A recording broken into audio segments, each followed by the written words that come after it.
Many of you make lots of cushions, and it's a great way of using up either panels or to try a block. And one of the options on the outside is to do an Oxford flap. You may remember that on our faded flag cushion, and Baxter did that for us, and here is a version that I did. It's just to show you that cushions don't have to be square. Obviously the flag version is rectangular, but the Oxford flap bit is this bit that sort of stands up, so that you actually make the cushion very much bigger than the pad, and then you have a kind of flappy bit around the outside.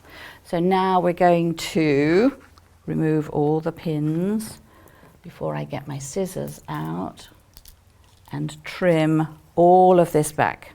So we're going to trim on the corners slightly at an angle. We can come all the way down here.